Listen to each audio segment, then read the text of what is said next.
भारत में क्रिप्टो का आखिर हो क्या रहा है? इसे अपनाया जा रहा है या खत्म किया जा रहा है? ये एक ऐसा सवाल है ना जिसका जवाब आज लाखों लोग जानना चाहते हैं।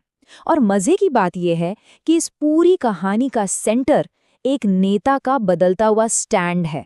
तो चलिए इस पूरी बहस को समझने के लिए शुरुआत करते हैं पॉलिटिशियन राघव चड्ढा के एक बहुत ही जबरदस्त बयान से। सिर्फ एक लाइन में पता है उन्होंने भारत की क्रिप्टो पॉलिसी की पूरी कंफ्यूजन को सामने रख दिया।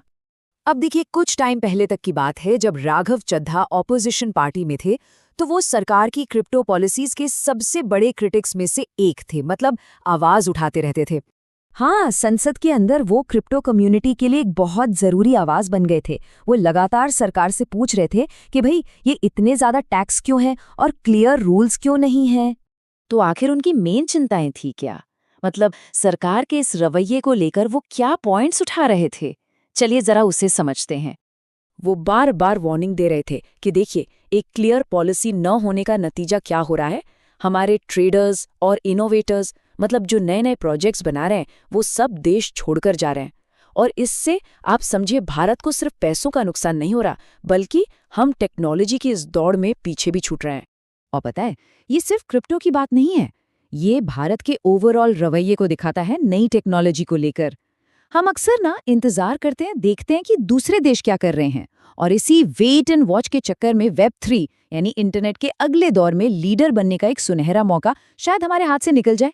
उनका सीधा सा फलसफा था, वो कहते थे कि किसी भी चीज पर बैन लगा देना कोई सोल्यूशन नहीं है। असली प्रोटेक्शन, असली सुरक्षा एक मजबूत और साफ सुथरे रेगुलेटरी फ्रेमवर्क से मिलती है जो इन्वेस्टर्स और बनाने वाले दोनों को बचाए। लेकिन फिर कहानी में एक ट्विस्ट आया, एक ऐसा मोड़ जिसकी उम्मीद शायद ही किसी को रही होगी। एक ऐसा कदम जिसने पूरा खेल ही पलट दिया। राघव चड्ढा ने ज्वाइन कर ली सत्ताधारी बीजेपी। जी हाँ, वही शख्स जो कल तक सरकार की क्रिप्टो पॉलिसीज की इतनी आलोचना कर रहे थे, अब वो उसी रूलिंग पार्टी का हिस्सा थे। तो अब सबसे बड़ा सवाल यही है, उनके जो पुराने वादे थे, जो बातें वो कहते थे, और अब जो सत्ता में उनकी नई पोजीशन है, इन दोनों के बीच बैलेंस कैसे बनेगा? देखिए, दोनों भूमिकाएं कितनी अलग हैं। जब वो विपक्ष में थे तो उनका काम था सवाल उठाना, सरकार को घेरना। लेकिन अब वो खुद सत्ता में है। अब उनके पास सिर्फ सवाल नहीं, बल्कि सीधे एक्शन लेने का एक बड़ा मौका है। तो फिर इसका मतलब क्या निकालें? इस बड़े पॉलिटिकल शिफ्ट का भारत के क्रिप्टो फ्यूचर पर क्या असर पड़ेगा? पूरी क्रिप्टो कम्युनिटी जो कभी उनके उठाए सवालों पर उन्हें सपोर्ट करती थी, अब बड़ी उम्मीद से देख रही है। सवाल ये है कि जिन मुद्दों पर वो बोलते थे, क्या वो सिर्फ पॉलिटिकल बयान थे या वाकई में वो उन पर विश्वास करते हैं?